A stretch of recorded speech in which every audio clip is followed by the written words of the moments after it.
to another magnificent early dismissed one of our wonderful sunsets that we have very often down here, but it's wonderful to have you all here tonight. I'd first like to thank the membership of the club for coming out in mass tonight. It truly shows a great indication of how passionate and concerned and interested you are in the future of this city. So thank you very much for coming out. We're here to have a great evening planned. I'd also like to thank Chris Manos and his staff for putting together.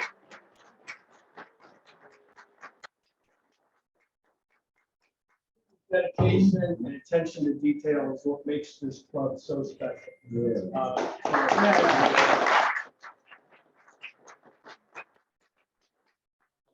I'd also like to thank the candidates for taking time out to meet with this important constituency we have here in the city. I know it's difficult with campaigns coming down the wire, and but we do appreciate you showing up. We do appreciate it. And lastly, I'd like to thank Tim Good, who put this whole night together. Tim's done this a few times.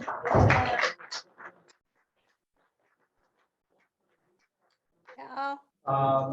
And thank you for your help. I appreciate it. Without further ado, I'd like to introduce Tim Will, who will act as our moderator tonight. And Tim, Are you coming, Jim? thank you. Thanks, Bruce. Maybe premature, but so most of what I was going to say, Bruce, is now checked off on my list. But one person he didn't thank, who I think does deserve a lot of thanks, is Rick Phillips for his help as well in coordinating tonight.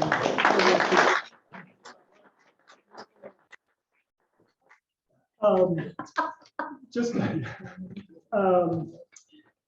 some of you, I know some of you, and if I don't recognize you tonight, I have a procedure with my eyes, so I don't have my contacts in, so I can see about this far in front of me. So if somebody waves at me or nods at me, I apologize, I'm not being rude, but I can read the cards. So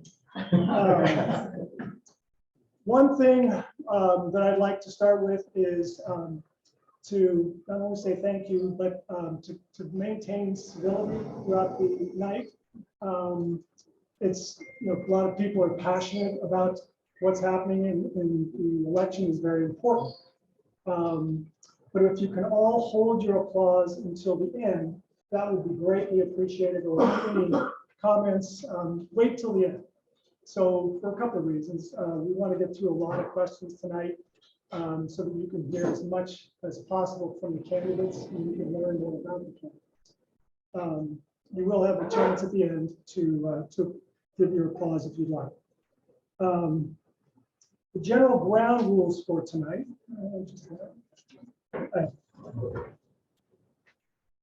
will be, and because I don't have my contacts, I'm going to be getting very close to what I read here. So the order of the candidates were drawn by random lot this evening. So we'll start with opening statements going left to right. We'll then start with the first question to the second person, which will be Victoria. And then the closing statements will be reverse order from right to left. The opening statements will be 2 minutes each. The questions, candidates will have 1.5 minutes for each question. Not all questions will go to each candidate. See how that goes.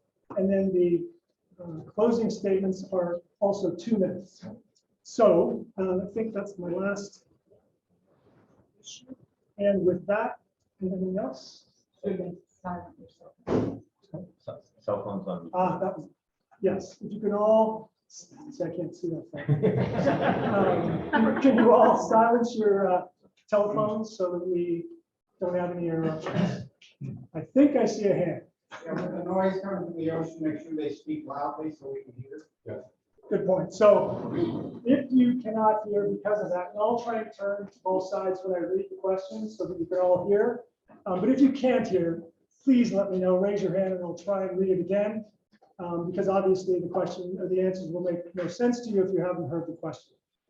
So with that, we will start with opening statements, and we'll start with Des Myers first, and we'll go right to left, and we'll go ahead and start it now. Ms. Myers? Thank you, and thank you for hosting us all tonight. My background and experience consists of program management, 32-year career in program management, of writing and bidding contract services, budgets, project plans, timelines, and risk management. My specialty was implementing financial systems, and I was employed by Fortune 100 companies such as Disney, Northrop, and Toyota and Nissan. My father was a civilian police chief as well as in the military. As a leader of Preserve PDE, I successfully led the passage of the PDE Land Preservation Act into law. I will seek to further it so our parkland can never be sold without our approval. I have been a vigorous advocate of safety, fiscal responsibility, transparency, local land rights, and open space in our city for about a decade. I have gone door to door and spoken with literally thousands of you in the community to adopt your priorities as my own. They are preserve our land and rural design, keep our local police, balance the budget so we can secure our police in our years ahead, govern with full disclosure and candor, support our PDE businesses, revitalize our plazas, and increase revenue. My approach is to lend a fresh voice and viable solutions to help solve our problems collaboratively with my fellow members on council. I will build trust with residents using candor and disclosure and fact-based decisions. I will listen to residents' concerns and inform them so they can weigh in. I will be a voice of the residents. Residents need to be respected as our trusted partners. We serve the residents, and this needs to be reflected in our approach to governance. Thank you. Thank you very much. Ms. Lozey? Hey, good evening. So I am Victoria Lozey, and I am running for re-election to, okay, there's the timer. We've got the battle girl, she makes me nervous. And I'm running for re-election to the Palos Verdes Estate City Council. I'm your current mayor on the city council, former city treasurer, and that combined with a 35-year career in corporate banking, I think positions me to continue the work of the city council. My experience serving the residents for the last 5.5 years and my demonstrated leadership in the community, I think, position me for that. I am very proud of the progress that's been made during my first term, setting the discipline for long-term vision and long-term planning. I'm proud of the work that I've done to develop a long-range financial plan, which looks forward 10 years. I'm proud of the work that my participation in the Pension Ad Hoc Committee, which resulted in the adoption of a pension funding policy and the payment of over $1.7 million in incremental payments to our pension liabilities. I'm proud of the work of our Pension Ad Hoc Committee, don't like those signs, and the focus on managing the department so that our residents in PVE will continue to enjoy the high level of police service that they've become accustomed to. I'm proud of the work I did on the search committee for our new city manager, which resulted in the hiring of an experienced manager who can develop a team of professionals to conduct the city's business. I will add that I have been the council liaison to the Beach Club for the past 4 years, and I worked to renegotiate the concession agreement, resulting in a 10-year extension with options to extend beyond that. But there's more work to be done, and I would like to do it. I'm a strong advocate for our parklands. I believe we need a master plan, not only for safety, but also for beautification and general maintenance.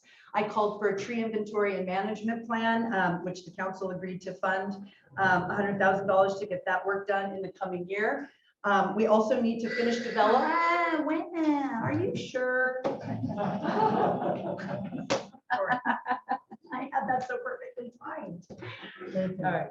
Mr. McDowell? Thank you. First of all, I'd like to thank the Beach Club for hosting this event this evening.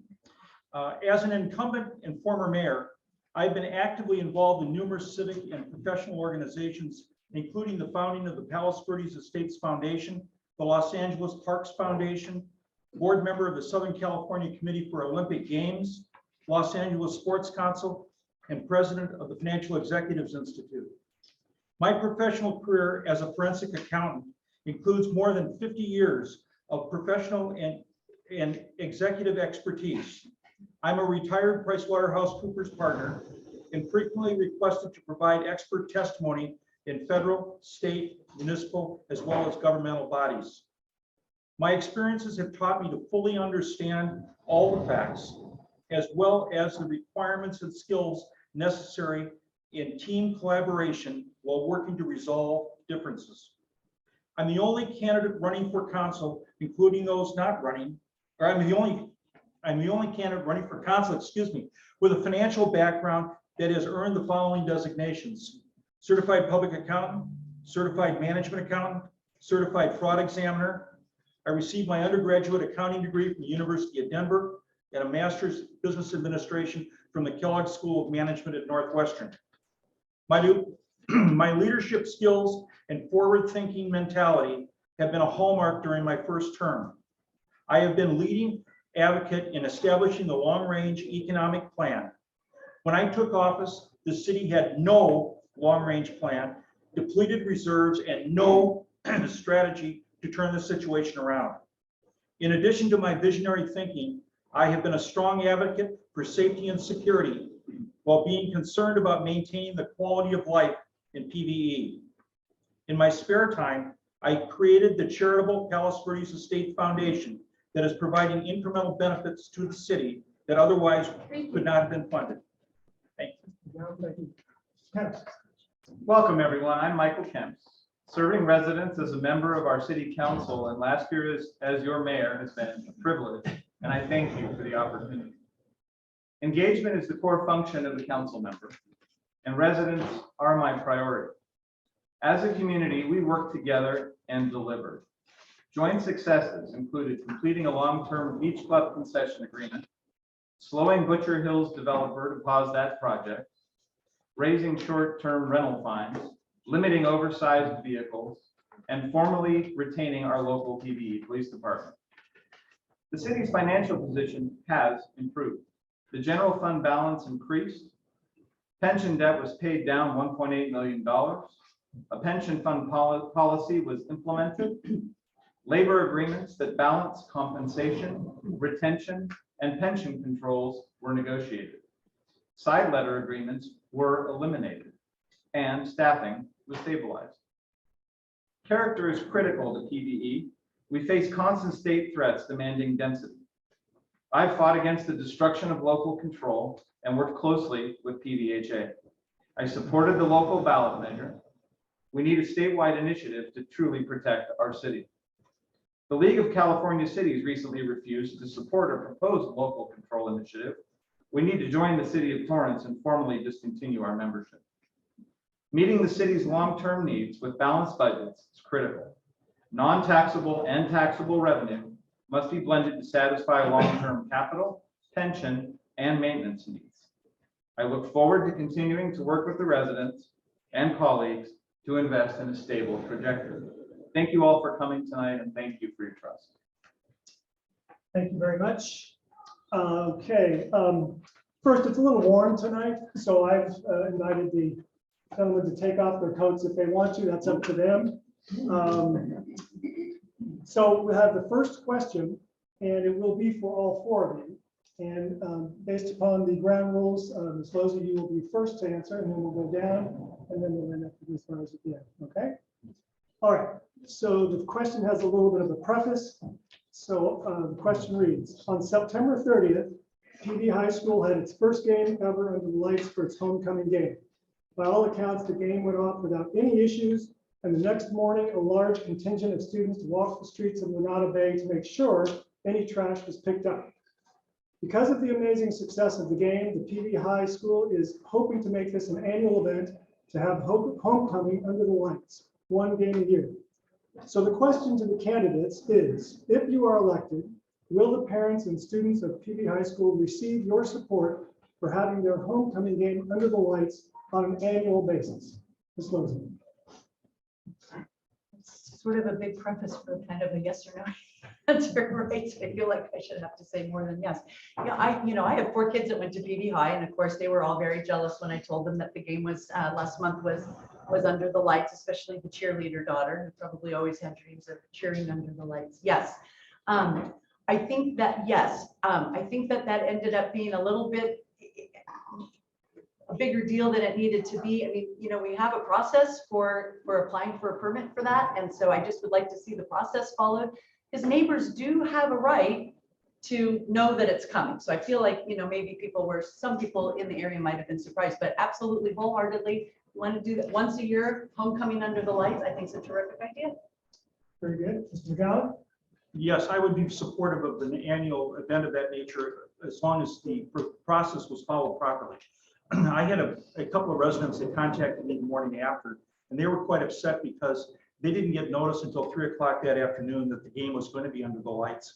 And they didn't have adequate timing in their mind to make alternative arrangements. And I think that had the process gone through where we would have had a special permit brought to the city council for a once a year homecoming or some other game under the lights, I think that the council would be very supportive of such action. I know I would. Very good. Mr. Kemps? That was a very interesting situation, and it's an example of how council members and/or mayors have to think on their feet. Unfortunately, we were given very last minute notice, and before we even barely found out that it was a desire to have the homecoming game with lights, I think we had 150 emails in our email boxes. The answer to your question is unconditionally, I would support it. I think there is a great opportunity here to learn from, and the collaboration historically with the school district and with the city sometimes is wonderful and sometimes is lacking. This time, I think it was lacking. So I actually went to the game with my wife. There were a couple of other council members that also went. So we wanted to show our support and be there. I think in the future, an opportunity to properly communicate and apply and collaborate with the city would significantly improve things and would cause much less angst. Okay, Ms. Myers? I support all the suggestions from my colleagues.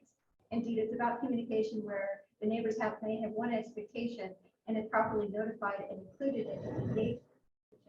Here on out, it can be much smoother. I think there was a lot of benefit. I think there was a lot of benefit to the community as to how this was brought the kids into the process. They cleaned it up afterwards. That was a give back to the community as well. I love that handshake, and I love how that was all embraced with everybody included. Thank you for asking. Okay, thank you. So we'll start with Mr. McGowan with this question. And apologize.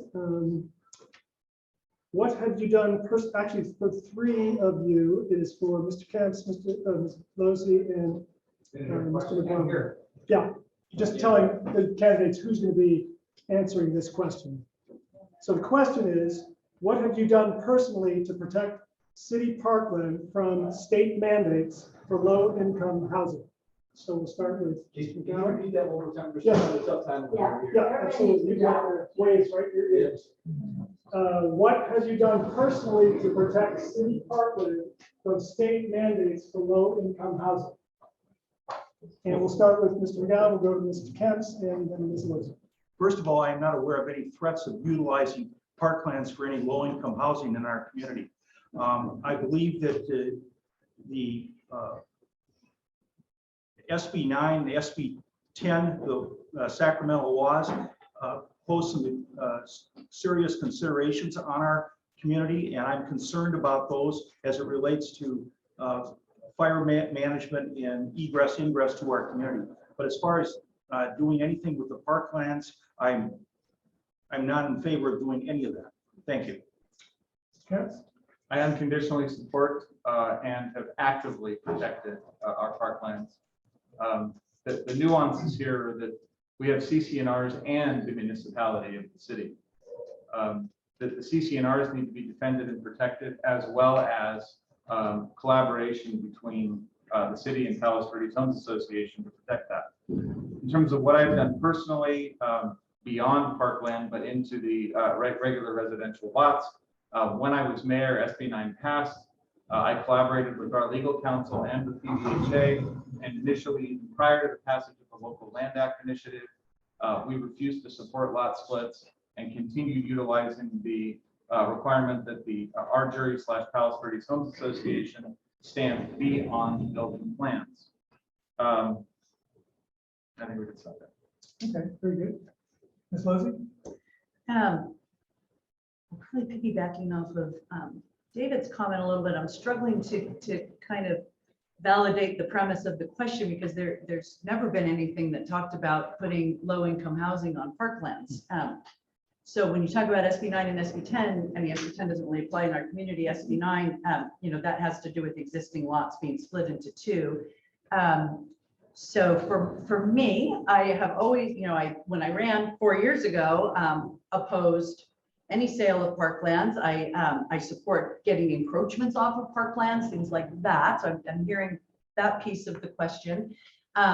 To build low-income housing on parklands, you'd have to sell it to a developer, which is against not only our municipal code, it's against the initiative passed by the PV Land Preservation Group, which I voted for, and it would go against our CC&R. So I'm a little baffled as to how that could happen.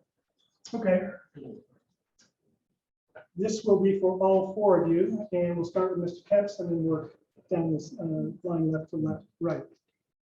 Specifically, what would you do to balance the budget and eliminate the deficit that has not been done or tried before? Kepps? Balancing the budget, cash-based versus accrual-based accounting is what's going around in this election and being talked about. So let's raise that and let's talk about it. Standard government-based accounting includes a cash-based budget projection. And one of the suggestions that's come out in this election is that the city consider changing to an accrual-based accounting method to do so. There's a lot of nuances associated with that and complexities. I will say this. To the degree that the city creates new budget debt and or eliminates that budget debt, I support and would consider an additional item in which we look at including some portion or all of that budget debt change in our what in private business we call profit and loss statements. I think the key to that, though, is to recognize that regardless, that idea would cost and cause new revenue to be created in our city to do so. Okay. Ms. Myers? We've been running our city on debt. Our high interest 7% is costing $1 to $2 million, going up to $2 million, which has diverted critical funding away from infrastructure. Our balance sheet net value has diminished from 88 million to 50 million. Our capital reserves are almost gone. The city has stated that we will have cash deficits starting next year, even though we had $3 million in additional funds unexpected for COVID relief. This will cause us to burn through our general reserves. Measure E kicked the can down the road, which has worsened in the last 4 years. The city has increased future spending commitments. However, we don't have the funds to uphold those. We don't run our households this way. I have 5 steps. 1, create an accrual-based budget that includes all costs. So we look in the long term when we make decisions and our budget starts looking like our balance sheet. Instead of having 2 truths, we have 1. Implement operational efficiencies and line item budget review to reduce costs. Implement non-tax revenue increases. Implement real pension policy that prevents new debt and pays off existing debt. Communicate and collaborate with residents. So if there are still revenue gaps, give them choices and hear what they want. Thank you. Thank you. Ms. Lozey? I hate to go right in front of the CPA, so I'm sure they'll have a lot more technical responses. So, I try to actually stay fairly firmly on the high road and not get too wrapped into these, into some of these things. But this concept of not having a balanced budget for the last 4 years since we've been in office is just false. And so we have had, so balanced budget means that when you plan your budget, your revenues equal your expenses. Hopefully your revenues are a little more than your expenses. So we have had, not only have we developed a balanced budget every year and adopted a balanced budget, at the end of the year, the results have produced a surplus, several $1 million. That's how we pay for things like when we say we want to put another $1.8 million toward pension, that's where that comes from the budget surplus. When we say we want to put $1 million into our capital improvement plan, that's where that comes from. So there's a lot of concepts here that are mixed that don't make sense to mix. So an accrual-based budget, why would you want your budget to look like a balance sheet? That doesn't make sense. Now, I think there are good points raised about our declining net position, which has to do mainly with depreciation, that we're not paying enough to reinvest in our capital. And secondly, because of our pension. And I know that little sign's about to go up. But so for me, this is a frustrating noise around this campaign because there's too many concepts that have been intertwined that don't make sense to intertwine. Thank you. Thank you, Mr. McGowan. I will fully agree that going to an accrual type of an accounting system in a municipality of ours doesn't make any practical sense from my perspective. But really, the answer to this question in my mind really has to go back to a long-range plan and a vision. We've been working for the last 3 or 4 years to put together our long-range plan, and we have yet to complete that process. We have a lot of deferred maintenance in our community, whether it be from infrastructure, whether it be health and safety issues, or whether it even be simple things such as zoning. And we need to better understand and wrap up the long-range planning process that we have already begun upon. And then as far as raising incremental revenue, we're going to have to go back and look at what the various needs are within the community. One of the things that we do have Measure E expiring in 2027, and I personally would like to see us look at retiring that earlier and do something that will provide us a cost of living increase to help offset some of the inflationary pressures that we're all experiencing today. Thank you. All right, this will be just for you, Mr. McGowan. And the question is, what do you envision for Malaga Cove Plaza? I have heard of possible hotels, more restaurants, less realtors. Also, please explain AECom's role. Okay, first of all, there's a lot of false allegations, and you just read off 2 or 3 of them to begin with. The foundation, through some residents, were asked to fund a project to look at the health and safety, or not the health, but the safety and security of our City Hall complex. As I think many of you are aware, it is riddled with all sorts of deferred maintenance issues. We've got some seismic issues that have not been dealt with. We've got ADA problems. We've got some roof problems and so forth. So the gift that the foundation wanted to put to the city was to give them an analysis, an economic study as to what it's going to require to get that building repaired and up to code, or if it is going to be too costly for that, what might be some alternatives that could be used on that particular property. There is nothing that's ever been said about any kind of low-income housing, commercial development, or everything, any other potential strategy. It's strictly an economic analysis study to help provide viable options so that the city and the council can evaluate those options to take it to the residents and say, here's our situation and how are we going to deal with it. Thank you. All right, this will be for Mr. Kemps and Ms. Myers. The question is, when did you shift from supporting the sheriff option to supporting our Palos Verdes Estates Police Department? What would cause you to change your position and support the sheriff option? Mr. Kemps. Thanks, goes to Dennis first. Would you mind repeating that this way, please? Sure. Thank you. When did you shift from supporting the sheriff option to supporting our Palos Verdes Estates Police Department? What would cause you to change your position and support the sheriff option? And we'll start with Ms. Myers. Sorry. That question is based on a false premise. If you look back at the recording, and I show it on my website, desforpde.com, what you'll see under police is a recording that I said that night on January 10th, 2018, when the council was deciding whether or not to vote for Measure E. And what you'll hear me say is I fully support the police and keeping the police, that this measure, since it doesn't fully fund the police, then our infrastructure will be coming out of our infrastructure money. We'll be running our city on debt, and everything I predicted that night has come true. The city has officially said on multiple times, they expect to start cash deficits next year. This is very serious. We should have been avoiding this for the last 4 years. But what I predicted that night in 2018, I said, this is a management leadership issue. But I fully support keeping the police and keeping them in place. But we can't run our city into the ground. We can't say we balance the budget, we have all these surpluses, and yet we have cash deficits starting next year. Those two don't come together. We've got to make decisions that are long-term decisions that make us viable and come together with that transparency and understand it. Thank you. Thank you. Mr. Kemp. I've always supported our police department. The sheriff option was never on the table for me. I'm not sure why the question was even posed. In terms of what it would take to get me to change my opinion, we represent our residents. I believe that a massive majority of our residents want to retain our local police department. That would have to flip, and a massive majority of our residents would have to not want that for me to consider that opinion.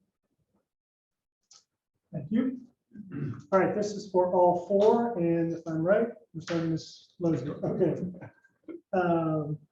What is to be done regarding traffic at Via Corta and PD Drive West?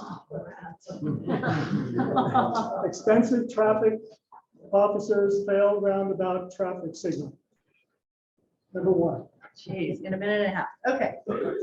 All right. So, oh boy, the import. Okay. So I do happen to believe that there is an issue there, and I have to talk really fast. It's only a minute and a half. So, maybe what I'll say is what I think I've learned in hindsight, which is always 20/20, is that we should, what I think we're missing is that not all residents, or not a majority, acknowledge that there's a problem there. And so therefore, if people don't acknowledge there's a problem, then no solution is going to be, I mean, why would you want a solution if you don't believe there's a problem? So I think what we have to do, we got to go back to the drawing board. We have to look at that whole corridor holistically from Via Corta also to the flag triangle. We bifurcated that before, and what we should have done is had one solution, and we could have bifurcated the construction, but we need to have a holistic solution and go back. Probably a community, I'm thinking a community committee of not just traffic safety members, but from people from the different neighborhoods. And to really kind of get back in and come together and define that there's a problem or not, and then agree to a solution. And I think that's how we have to move forward. Thank you. McGowan. Well, I'll pick up where Ms. Losey left off on the bifurcation was a mistake that we, the council made. If you go back in history, the Via Corta intersection and the triangle were being studied long before the three of us became members of the council. And it was continually a work in process issue. It was, the residents may not have been following what was going on at city council, but it was openly discussed for 3 or 4 years prior to this last year. We made a mistake, a couple of things. One was bifurcation. 2, our communication problems were travesty. And the communication is a direct result of our tightening our budget too tight. And we got rid of the quarterly newsletter, and we weren't communicating with the residents the way we should have been. I agree that we need to go back and look at it holistically from the ground floor up, because I don't believe the current situation with having officers in the intersection is the kind of risk that our community needs to take on. I'm very much concerned during the winter months that we will not have an ability to have someone out there, and the risk of a human being in that intersection is more than our residents deserve. Thank you. Yes. I think the challenge was that initially, and this precedes us, but we own it. I think the challenge was that our public works department, through a couple of directors, made the assumption, because of the budget challenges in the city, that the residents would want, is that loud enough? That the residents would want to utilize county funding as a prerequisite. And because the county funding would only allow a couple of options, because the intersection had to be improved to a certain level to spend that money, that restricted the options to a full-fledged traffic light and a 2-lane roundabout. And the residents looked at that and said, yeah, no, we don't want that. What inverts what we want is we want you to look at the intersection bottom up, from minimal impact to major, not major to minor, and actually consider incremental and minor improvements and forget utilizing the county money to do so because we want our intersection protected. All right, Ms. Myers? Yes, the bifurcation actually, in my observation, was an issue that was created by the engineers. That was a violation of the environmental laws, and the engineers should not have steered our council in that direction. I am glad after looking at those contracts and what they were doing, that there is further review on using that particular contract, that the consultant. I think the bigger problem, and I sat through these laborious meetings year after year, our council was being transparent. I give them full credit to that. But they made the decision to go with this well before they had documented they were going to make the decision. They made the decision a month and a half before they told the residents they would. And people were very shocked in the beginning of March when the decision was made. They weren't included. They didn't know about it. So they didn't even attend that meeting. So they were shocked about it. And then people started to really push back, really push back. The more people that heard about it, the more they were pushing back. I knew this. I was going door to door getting signatures for the Land Preservation Act, and people were just really upset about it. So I did communicate, listen, this is not working for people. This is a big issue. And council was not ready to let go of it. And so it became a huge issue. And they received a petition with 675 signatures by the time they had the meeting, and I called it pitchfork meeting, where people were literally screaming in the month of August. They did hear the residents. That's good. And in the end, I think taking an incremental approach is a good idea. Thank you. All right, thank you. This question is to you, Ms. Myers. How do you plan on working collaboratively with our PDE city employees, especially those in our police department, since there's an impression, and I'm just reading the questions, that you've had a negative impact on them over the past 5 years? Well, the presumption, once again, on that question is that I had a negative impact, or whether or not it's perception. I'd be happy to show anybody here that would like to see it, an exchange with the police union president, Aaron Delda, asking to meet with him and any of the other people to go over my platform and ask any questions. This was before the big smear campaign started. And he said, yes, we would welcome meeting with you. Again, I will make all these texts public. And so we were going to meet. I said, just as long as it's transparent. All of a sudden, communication stopped. 24 hours later, I was told there will be no more communication. Now understand, as a candidate, I can't meet with a special interest group that could potentially ask me for future promises in exchange for an endorsement. That's just not right. And I've upheld that commitment to the community. All transparency is vitally important. I fully support the police department. I don't think the union is behaving well, and I don't think that people actually like it. But it is what it is, and we all have to be adults. And if one is elected, you have to serve with grace and honor. And that means serving the community, serving the various police officers with that grace and honor. And hopefully that sets the pace for them to exchange it as well. But I am committed to that. Thank you for asking. Thank you. All right, this is for Mr. Kent's, Ms. Losey, and Mr. McGowan. And I think I'm starting with Mr. McGowan, maybe? Yes, you're right. There's been a lot of negative campaigning. Do you support these tactics or condemn them? I do not enjoy the negative campaigning that is going on there, without a doubt. But I believe the negative campaign largely rests with false accusations and statements being made that have no foundational basis, at least as it relates to the Kalispell Estates Foundation and any studies that the foundation has been gifting to the community.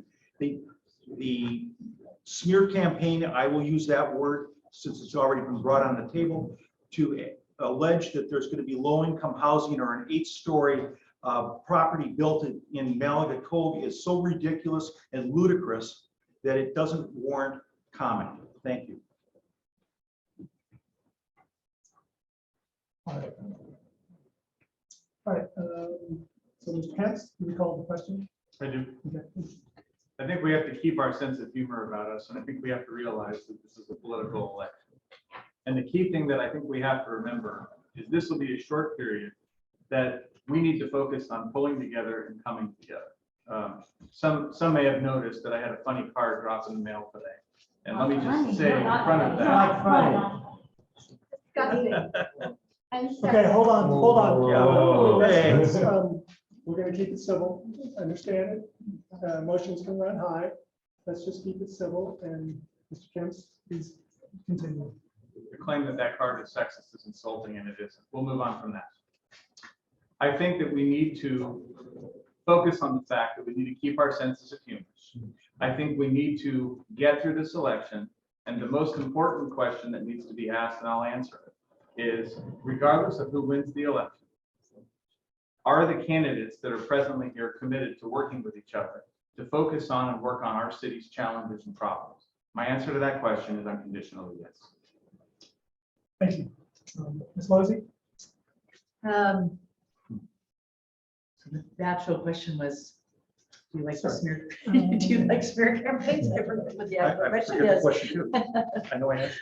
There's been a lot of negative campaign. Do you support these tactics Oh, or no. condemn them? So as I mentioned before, I just kind of like to stay on the high road and kind of, have my mention, have my message and say what I have to say. And, my observation is there's plenty of smearing going in all directions. So I think it's the nature of a campaign, and I think I kind of agree. You have to kind of understand that this is a short period of time, and then starting on November 9th, you have to be committed to work. I always feel that the voters are going to tell me who they want me to work with, or if they want me working here at all. And so, my job is to work with who they tell me to work with, and it's starting on November 9th. All the rest is water under the bridge, and you work with who the voters have asked you to work with. Okay, thank you. All right, this is for all four, and if I'm right, I'm going to Mr. Kemp's first. Thank you. Sewers and beaches. Number one, sewage overflow 7 weeks ago resulted in 3 weeks beach closure. These are handwritten, so I'm trying to. 2, Rat Beach received B grade early this week. And 3, county sewer trucks are constantly in PD. What is up? What is up? Let's separate two things. The city has a portion of sewer line that it is responsible for. The county has a portion of sewer line that it is responsible for. What is critical, and this goes to staff turnover and is not an excuse of any kind. What is critical is that our city staff and the county communicate effectively, and that our staff changes don't require that those relationships be rebuilt. The sewer line that was involved in the Rat Beach closure was a county line. They did address the problem.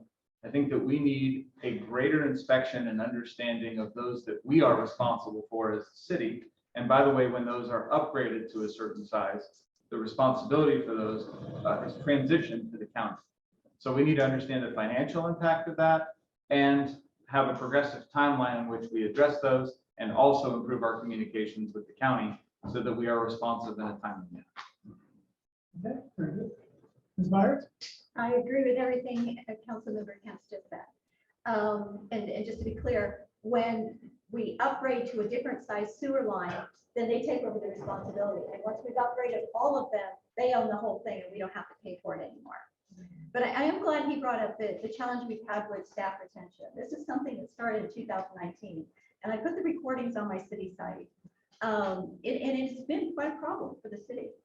And I think we need to take a closer look at what's causing the staff turnover. So we've even had additional staff turnover recently, the police chief and a planner. We've got to take a close look at what's causing that. We have 2 different reports from police experts in the past, the 2015 Heining report and the McCrary report from 2017. These are great solutions on how to retain staff in long term, in the short term.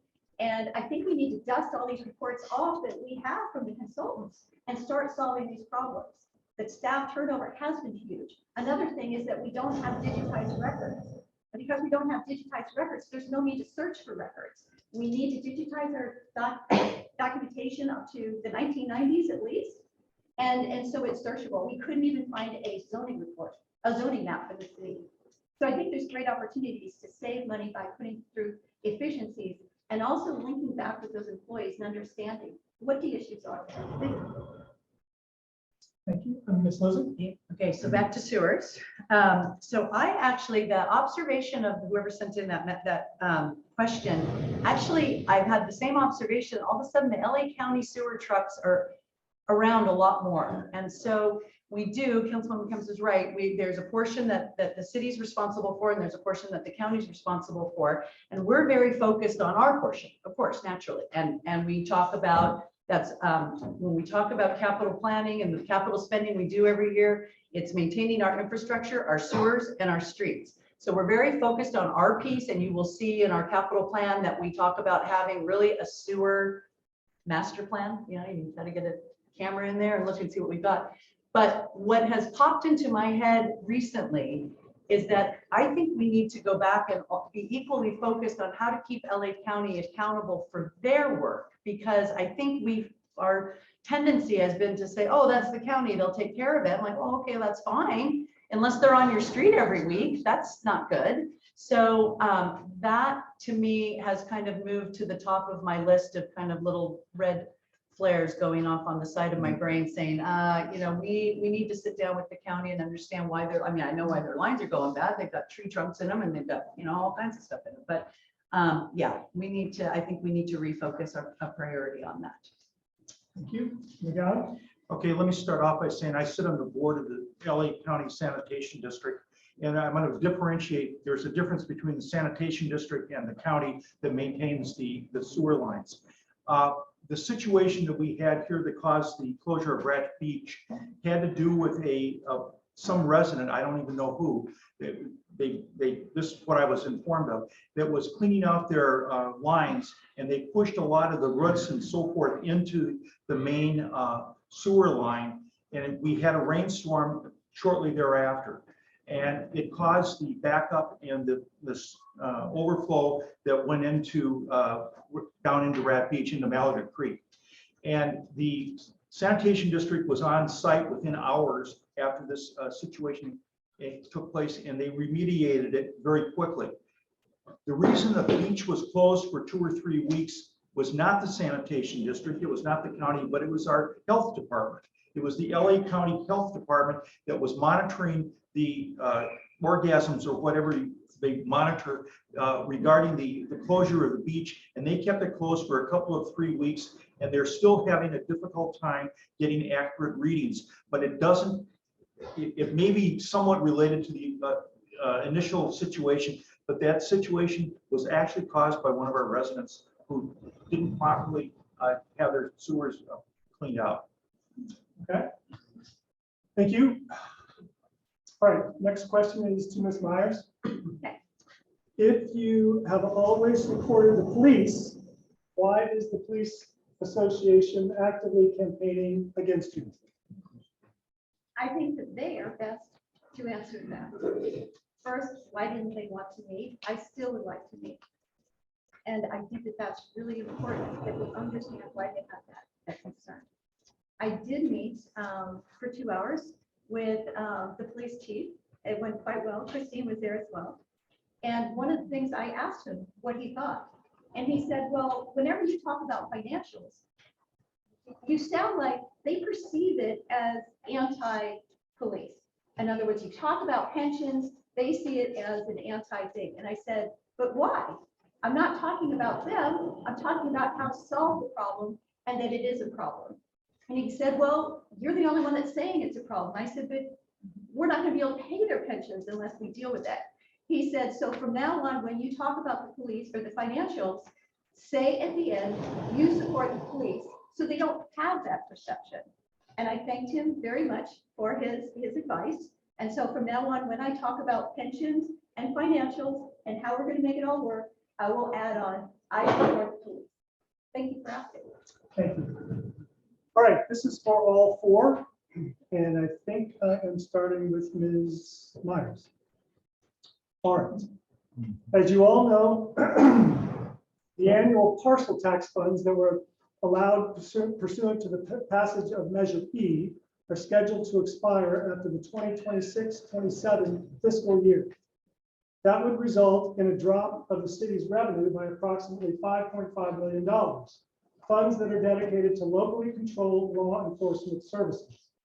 With the expiration of the parcel tax fast approaching, what specific steps would you take now, if elected to the city council, to address this $5.5 million drop in the city's future revenue?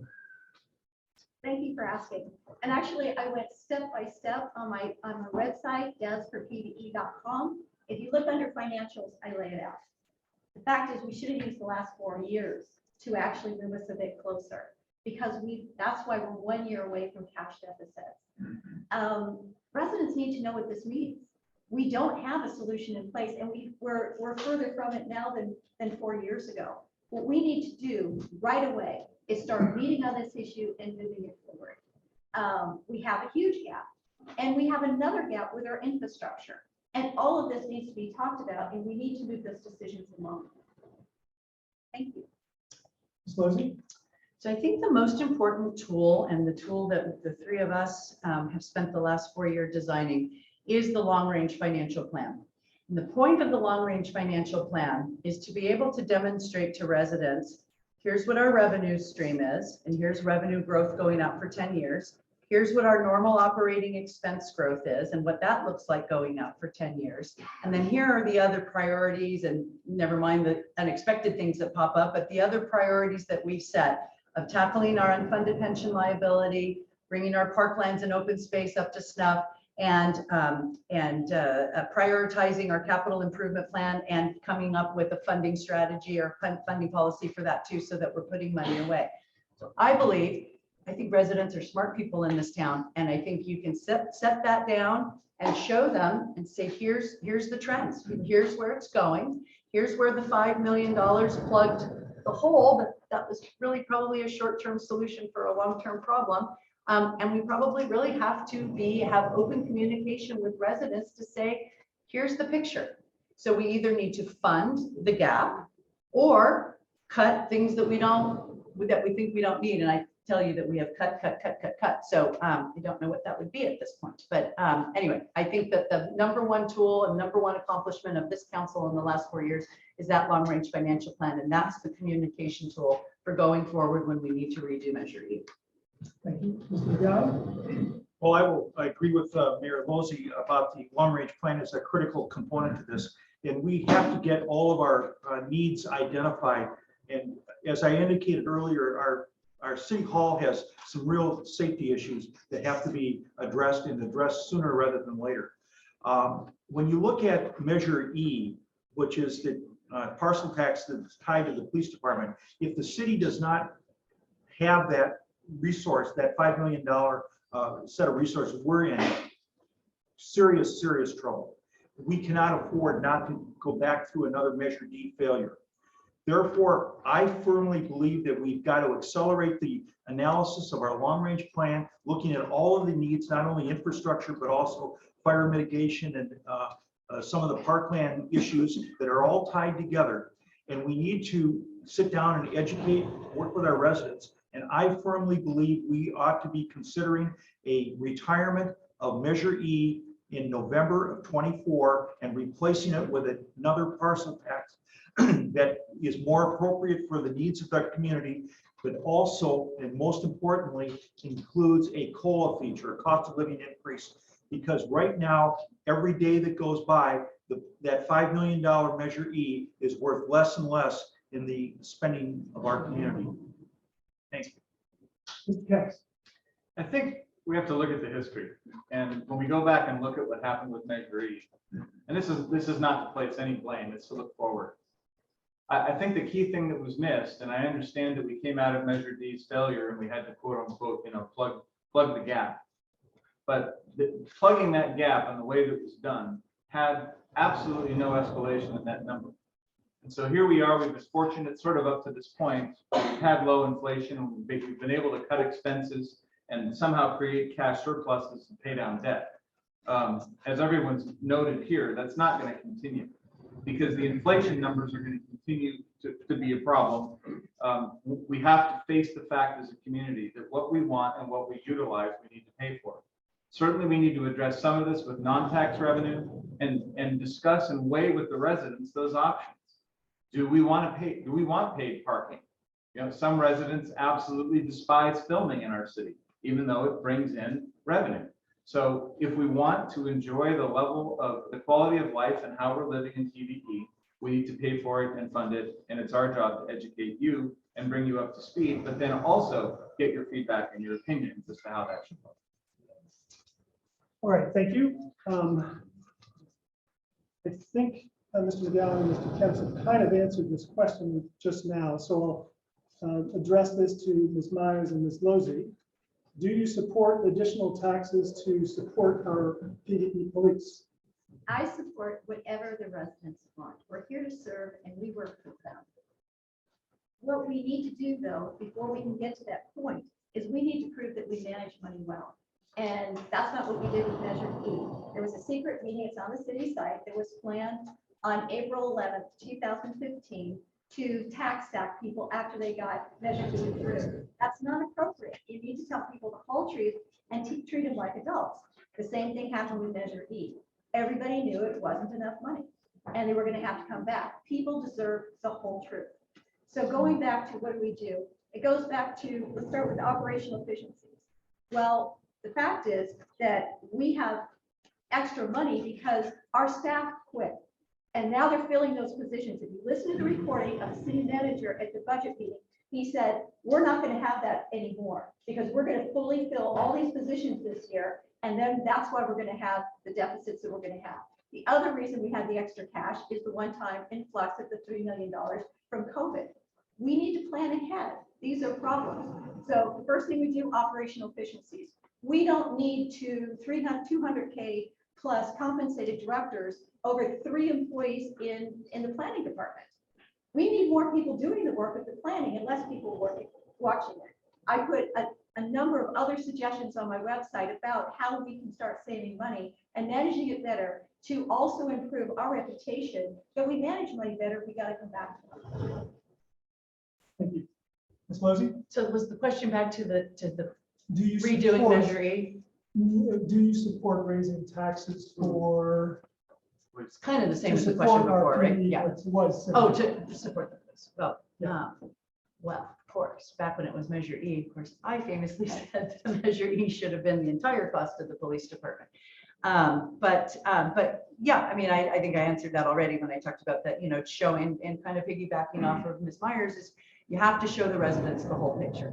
We have, you know, the residents have tasked, kind of directly to that question, the residents have tasked us with hanging on to that police department and funding it. And that is what we're going to do. So that, you know, we've got to pay for it. We have to show residents what the entire picture is. I mean, so I don't know, you know, the tax tied to the police department, you know, I think it's tied to the whole picture, probably. Yeah, that's really how I look at it. Okay, thank you. So this is for all 4 of you, and I think the first is Lozey. Does the city have any plans to get an alternative study for City Hall and the acres around it being studied for development? Or will the PDE Foundation study be the sole source of decision making? Ms. Lozey? Oh, golly. Did you want You got to? Sure. Does the city have any plans to get an alternate study for City Hall and the acres around it being studied for development? Or will the PDE Foundation's study be the sole source of decision making? So there's no, first of all, I mean, I don't know if it's implied in it. I mean, there's no secret study, there's no secret back room, anything. Nobody's doing anything. I mean, we know we have a building with the problem. We have an organization that said, hey, we'll fund a study if you want us to hire somebody to tell you, you know, here's kind of a basic use. Here's, you know, here's if you really wanted to do something cool. I mean, I don't know what they're going to come back with. So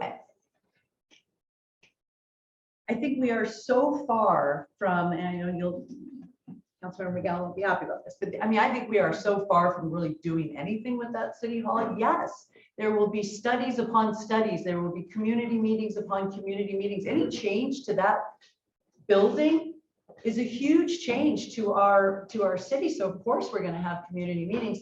Personally, I think, as I say a lot, the city hall needs more than a coat of paint and less than the Taj Mahal.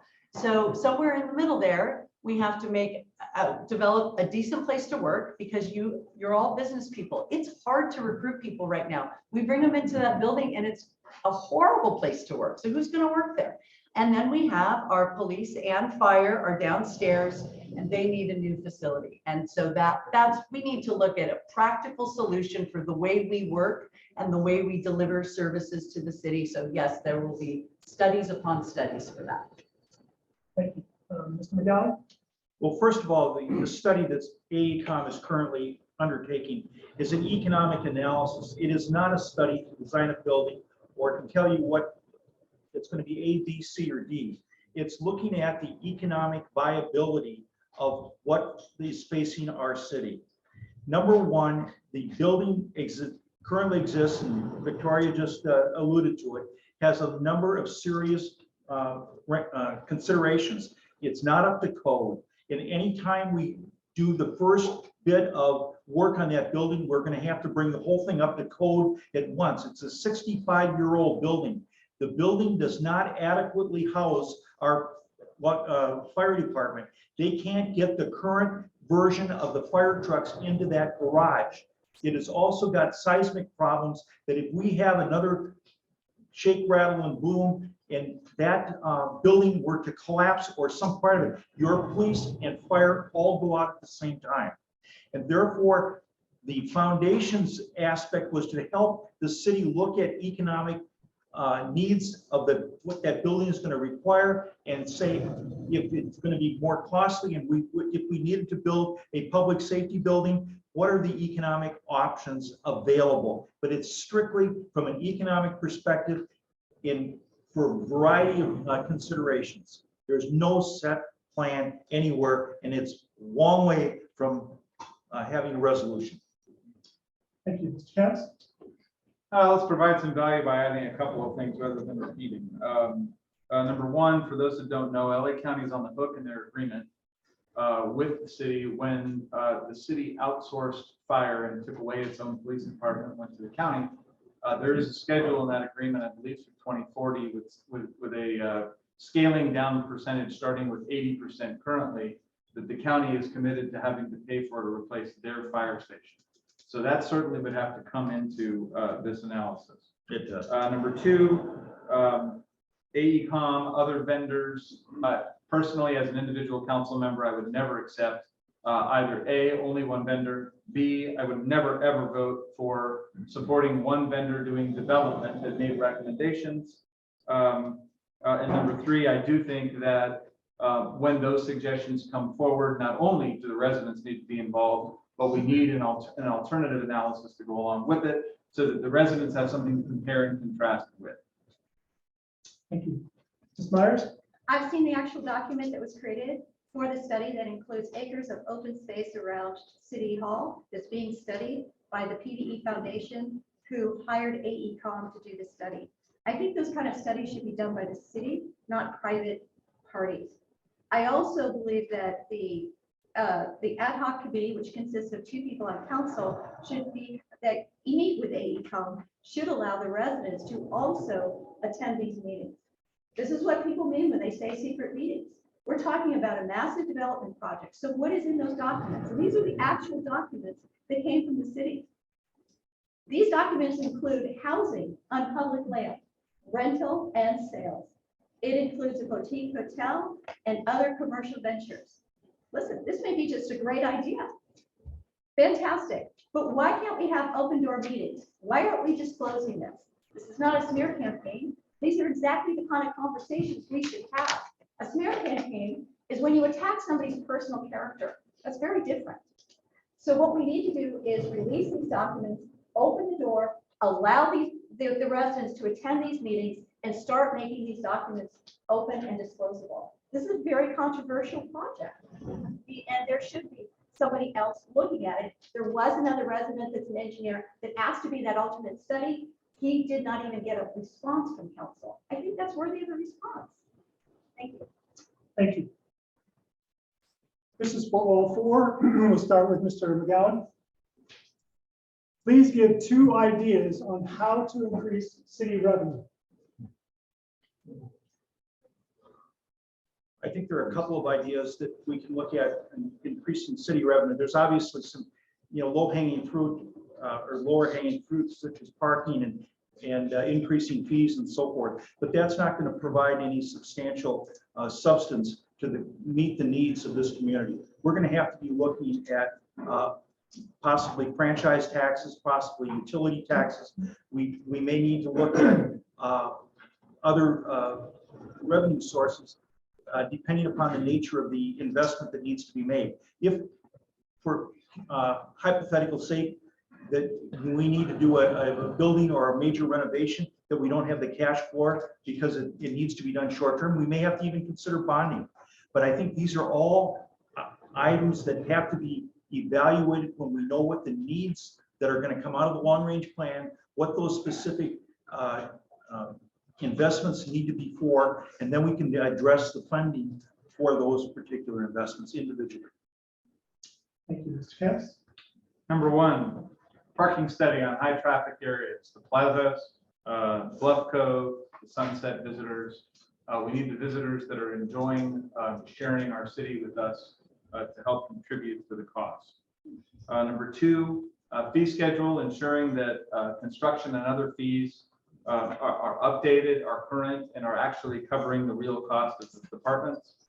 Number 4, you ever notice the number of people that visit the Mallory Cove Farnham Martin fountain and how frequently they arrive and they take pictures? The city should be deriving some form of fees from those visits. Utilities are mentioned. Here's one that's out of the box. You have to have some feedback on this. Maybe you can give a reaction. With all the conversation we've had about La Venta, and I'll stop there because of the Brown Act, one thing that might be considered is that the residents apply fees and or taxes to businesses of that kind. So that for the time and energy and investment that the council, its lawyers, and the residents are investing in trying to solve that challenge, not just targeted at that business, but also golf club and others, potentially there's a user's tax or something to that effect that actually benefits and comes to the city. Thank you. Smart. Great suggestions from Councilmember Kemps. He took the ones I wrote down and the ones that are on my website. And I'm just going to elaborate on one of the ones he brought in just to make sure it's clear. When people do development, their personal development projects in your city, what's happening right now is that we're supplementing those costs. And when I say we're supplementing those costs, all those fees that they're being charged should cover the full cost. But I'll go even further. They look at it from a cash basis. They should be covering the pension cost as well. So we do not supplement the development in our city. They should be paying for the whole thing. I agree with the parking 100%. I think it might even help with some of our congestion. If you look at Del Cerro, they have their parking underground, and so you don't have that light of the posts and such. I'd also like to revitalize the plazas. I've been doing a lot of canvassing in Belmonte, a lot of young families. And they said, we want gathering places. And I'm very much in favor of this, so that we have events, especially in Malga Cove Plaza, where we can have wine and cheese events for adults. We have different things for the kids. We have yogurt shops. People want to gather and they want to get together more and have those events. And I also would like to see specialty shops, just different places we can all get together. It is a wonderful community. And people really, really like each other and love the community a lot. And I think we can grow on that. I think we kind of let it go a little bit. Thank you. Thank you. Ms. Elizabeth? So, it's important, of course, to recognize that we, the city, don't own the shops in those buildings in Malaga Cove Plaza. For example, we own the parking lot, but we don't own the shop. So we actually can't dictate what goes in there. And that's been a huge challenge. But so I probably disagree a little bit on the parking side. So I think we need ideas that actually move the needle. I mean, we have a $20 million budget. So, you know, paid parking along the bluffs is such a can of worms. And it would be kind of an inconvenience for people. We talked about kind of balancing convenience, inconvenience. You know, things on a $20 million budget that might be $25,000 in revenue. I think you need something that has a little more impact and less, and is less intrusive. I do totally agree with updating the fee schedule. We do that periodically, but I think it's been a couple of years, probably since before COVID. But we do need to get more you know, we have so many real estate. I'm like, oh no, I'm trying to look around, figure out how many real estate brokers are in the room. But we have so many, you know, Malibu Cove Plaza is all real estate brokers, and they're making a lot of money buying and selling the houses in this town, and we need to make a cut of that. And so my understanding is right next to the LA County sewer, is this my next red flare idea, is that some of the other cities do tax the commissions on their real estate brokers. Thank you very much. All right, this will be the last question, and then we'll go into closing statements. This is for all four of you, and remind me who Mr. Kentz would be first. What would be your top two priorities if elected? I'm going to go for the top one first. Communication. I think the combination of the COVID period and being on Zoom, the lessons learned around the roundabout, the Viacorta intersection, and some of the cost cutting that was done early in our tenure, slowing down and stopping newsletters. I think communication is job one, because almost everything else we've talked about tonight requires communication. The city manager recently added an analyst. That person is to be focused on collaborating on communication. There is a definite recognizable gap between the community and City Hall that has increased and needs to be resolved. Related to that, and I keep pushing for this at the council level, I think people got used to being on Zoom. They want to be able to jump on in their living room. They want a hybrid solution to be able to see us and work with us and not be isolated and sit on church benches. And so I think we need a technology solution. It doesn't have to be ridiculously expensive, and we have to attack that. Thank you. Ms. Myers? Did you say two? Yes. Number one is building the trust with the community. I think that was lost on a number of events that have happened. Whether it's Measure E not fully funding the police department, whether it's the roundabout, those things just happen. And you just got to own it and just realize to build that trust, to take anywhere, financially, keeping the police, everything, you've got to start with that trust. And to Michael Kentz's point, part of that communication, but it's more than communication. It's not just talking at them. It's actually giving them a seat at the table and saying, these meetings won't be behind closed doors anymore if it's important to you. That's number one. And the second one is assets. And what I mean by that is protecting our parkland and balancing the budget. These are all the assets. And this is really important. We have $1.5 billion worth of parkland. And that's very important to people, that this doesn't get sold or given away. And I want to put that power back in the hands of people, just like I did in the first step of the PVE Land Preservation Act. But the other thing is understanding that budget. We need that budget to keep our police. But the other thing is you need to know that you're not going to get a massive tax that says, unless you approve all this development, you don't get to keep your police. No, those priorities have to be set by the residents. And if they say, listen, I only have enough money in my household to do one tax for the police, then that's where the priority is. But this is where we have to engage and listen to residents, because we work for you. It's not the other way around. And things should not be shoved down your throat. And that means an engagement. Thank you.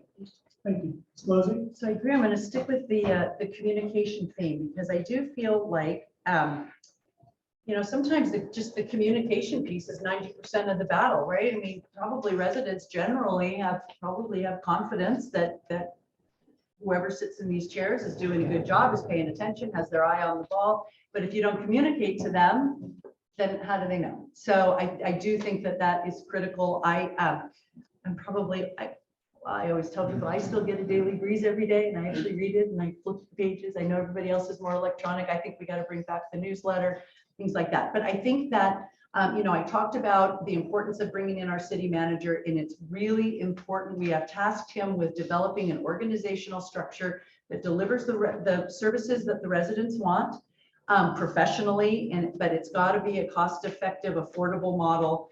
I think that's an important point, and I think that, so I don't know if this is 3, this is 2.5, is for me, I want to leave with, when I came in, there was no long-range plan, we had one-year budgets, we didn't have a capital plan, I want to leave this place, and whether it's the end of 4 years or 8 years, really leaving it better than I found it and more solid, and so that people can look at a roadmap and always be looking forward 10 years to say, here's where we're going, and here's where we're going to have to make some decisions, but here's the plan, here's the challenges, and here's what we're doing to address them. Thank you. Mr. McGowan? Well, I'm going to join in with my colleagues here because communication is number one, but we have to have something to communicate. And the long-range plan is something that we've been working on for the last 3-4 years, as Ms. Losey just identified. We're not completed with that yet. We need to take that long-range plan and we need to have, I'm going to call it town hall meetings, where we gather groups of people together like this and we walk you through the multitude of challenges that are in front of our community. Our community is not just faced with pension issues or risk issues of sewer backups or infrastructure items or fire mitigation or tree trimming or you name it, we've got it. And what we have to do is we have to allocate scarce resources. We've got limited revenue and we're going to have to make very difficult trade-off decisions between competing priorities. So therefore, the long-range plan married with effective communication and community interaction would be my top 2 or 3 objectives. Great. All right. So we'll go to closing statements and we'll have 2 minutes each and we'll start from right to left. And Mr. Kemps, you are first. Thank you. This election brings a stark choice. The next few years require steady leadership that applies fiscally conservative principles, managing expense against the recognition that additional revenue is needed. Challenging economic realities persist. Inflation will likely continue applying pressure on salary, benefits, and contract escalation. Staff retention is key to retaining institutional knowledge. Increasing needs for fire clearance, landscape maintenance, pension UAL payments, capital, and technology improvements further stress this long-term forecast. This next council is going to need to collaborate further with our residents, prioritize the community's needs, and seek both non-taxable and taxable revenue to fully fund these requirements. Local government supports constituents by bringing representatives together in a public environment. City councils that work well together, share commonality, have mutual goals, and are in sync with the city manager and a specific work plan that matches community needs are most successful. Please recognize that experience matters. Disruption will unquestionably kick the can further down the road. I invest in the community, collaborate with residents, and make decisions based on consensus. I appreciate the community's trust, and I seek your vote.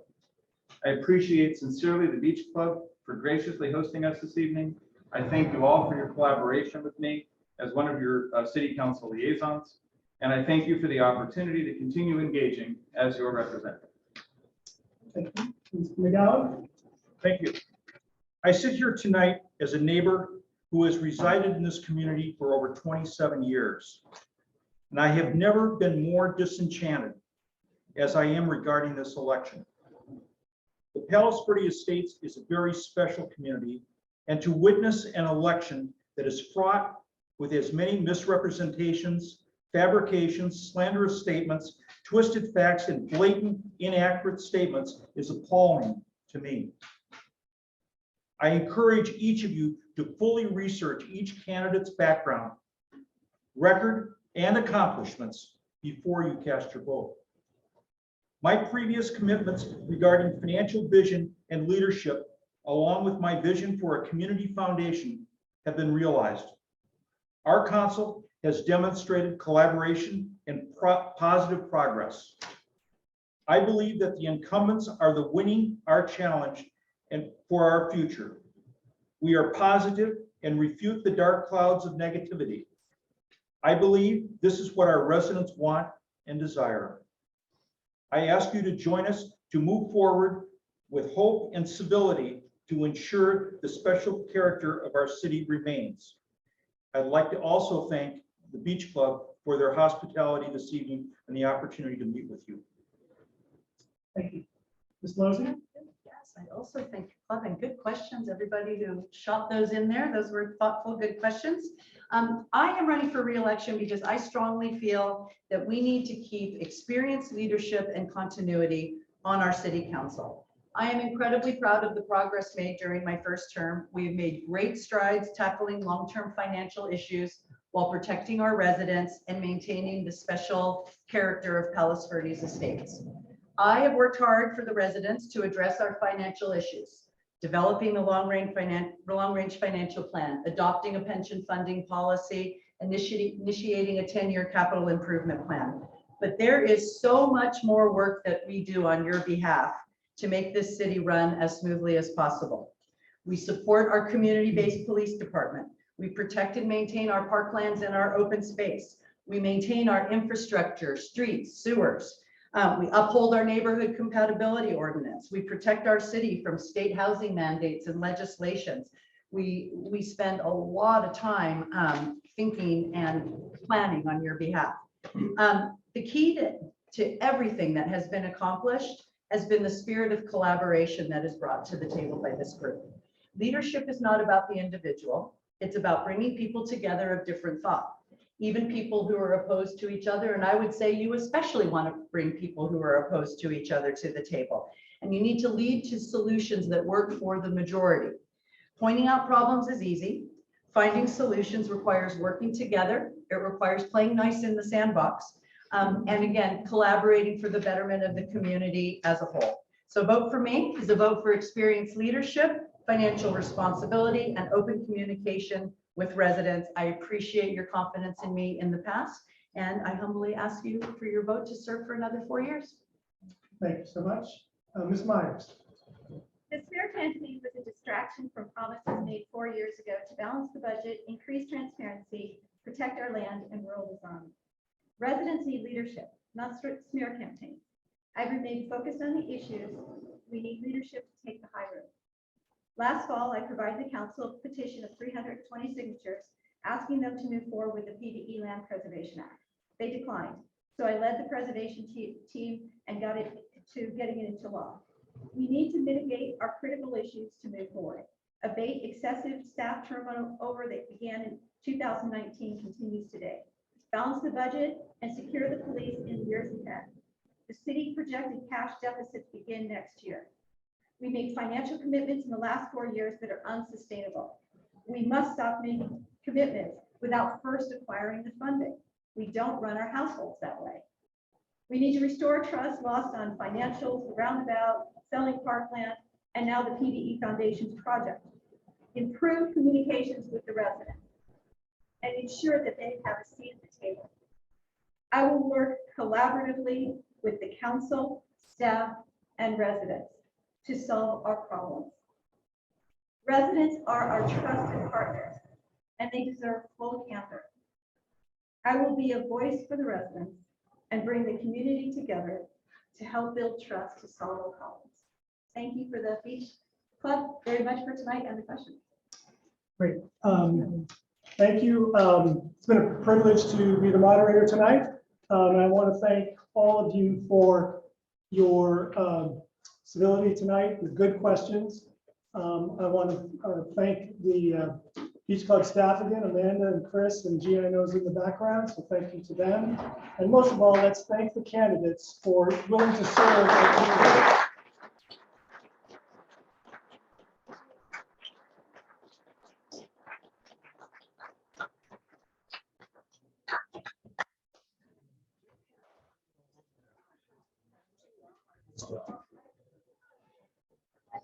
Good job.